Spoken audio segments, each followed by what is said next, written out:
Muy buenos días, compañero. Mi nombre es John Raigosa, estudiante de Filosofía, tercer semestre en la UNAD, y hablaré un poco acerca de lo que fue el curso de Filosofía Medieval, en donde nos puso a debatir, a replantearnos los conceptos y las ideas que tenemos con relación a la Edad Media, que normalmente es muy peyorativo lo que en la manera como nos referimos a ese momento de la historia, ¿no? Empezamos a usar expresiones como la Edad Oscura, y todo este tipo de cosas que lo único que hacen es señalar un periodo de la historia muy rico también, en la que sucedieron, fue un periodo de luces y sombras, ¿no?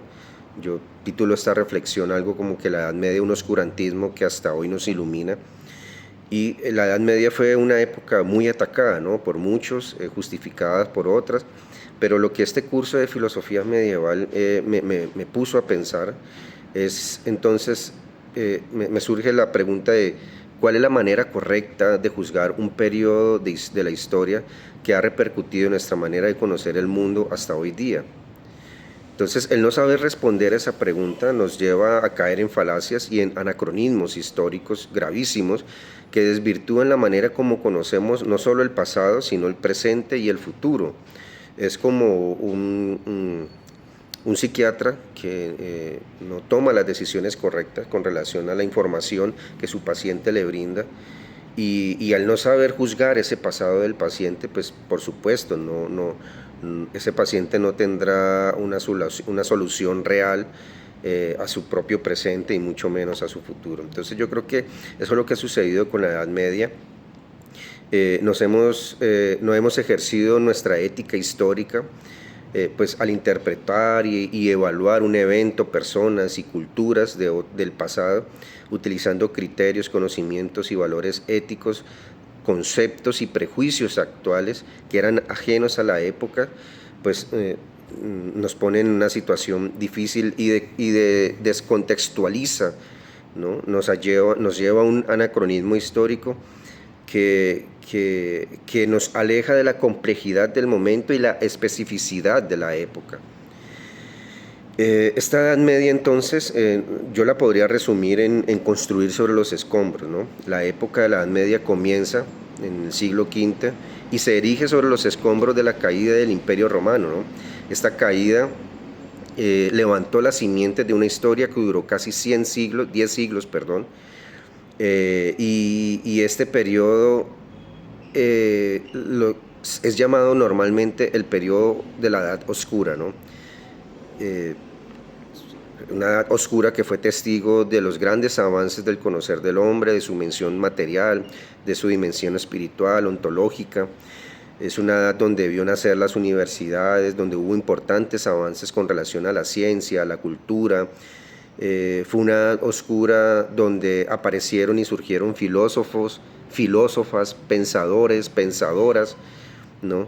Y que hasta hoy siguen iluminando esa manera de conocer el mundo, ¿no? Entonces este oxímoron de una edad oscura que nos ilumina nos sirve como antorcha para lo que se va a plantear, ¿no?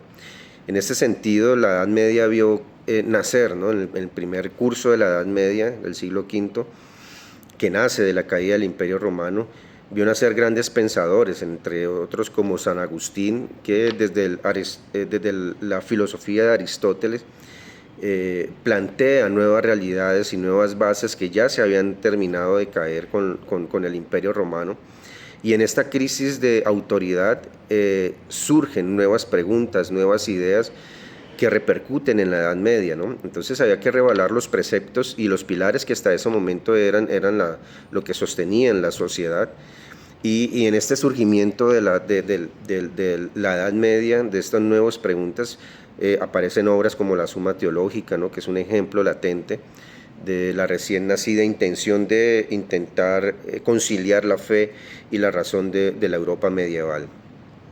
También surgen, digamos que, dilemas con relación entre el Estado e Iglesia y quién transmitiría de forma correcta los conocimientos que hasta ese momento lo hacía el Estado. Entonces es un momento en donde empiezan a resurgir universidades, empiezan a resurgir monasterios y pensamientos que muestran la importancia de ese momento donde a través de la crisis se crean nuevas perspectivas. Entran a jugar un papel muy importante los filósofos árabes y judíos, ¿no?, en la Edad Media, con las cruzadas cristianas, porque si bien en un principio fue una intención política, militar y religiosa, terminó convirtiéndose en una suma cultural donde todos se enriquecen. Entonces, filósofos como Avicena, Maimónides, contribuyen enormemente a la filosofía, a la teología, a la ciencia, a la literatura de aquel momento, ¿no? Los árabes y judíos traducen las ideas de Aristóteles y de los clásicos a esos idiomas. Los cruzados llegan a Europa con todo ese conocimiento y empieza a aplicarse, ¿no?, la teología, a fusionarse la teología islámica y judía con relación a Dios.